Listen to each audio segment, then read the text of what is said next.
खुलुमबाय। आंनि मुङा मुस्रि बाना नार्जारी, गामि फाख्रिगुरी, डिस्ट्रिक्ट धेमाजी, आसाम।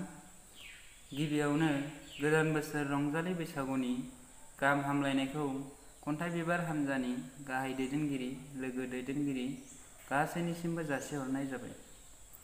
दानि सोलिबाय थानाय खन्थाइ बिबार हानजानि अनलाइन खन्थाइ आवरायनाय बादायलायनायाव आंबो बाहागो लानो सिगांबोबाय। खन्थाइया दोंब्रै लिमारिक। खन्थाइखौ जागायनोसै। आख' फाख' दानि सेंग्राफ्रा, हाख्ला जिख्ला नायथावजाया गाननाय ड्रेसफ्रा, सोथों सोथा सिख्लाफोरनि उन उन गोसायै थाबायोब्ला जिलांजोबगोन फ्रा फ्रा। आथिखालनि सिख्ला जालाय, हाबानि उनाव आलाय सिलाय, सेंग्राफ्राबो बिनो देनद्राय जाग्रा।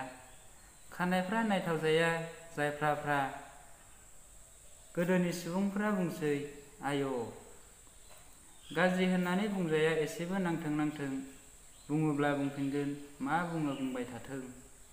साननो हाखाया गावसोरनि इयुन मिजिं, साननायानो बेनिल' जौ सिख्लानि मिजिं। जेबो बुंनोबो हाखाया बोसोनगिरिया गोसोआव नांथों। सानजानि बारजों गेलेदों गोसो खुसि, सोनाबनि बारखौ मोनदाङाखै दुखुना खुसि। जेब्ला मिथिगोन सोनाबनि बार, अब्लाना मोनदांगोन जिउआ बेसेबां गोलाव गुवार। साननायनि मिजिंआ गेबेंब्ला बुजिगोन जौ सिख्लानि खुसि। गोजोन्थों, एसेनोसै।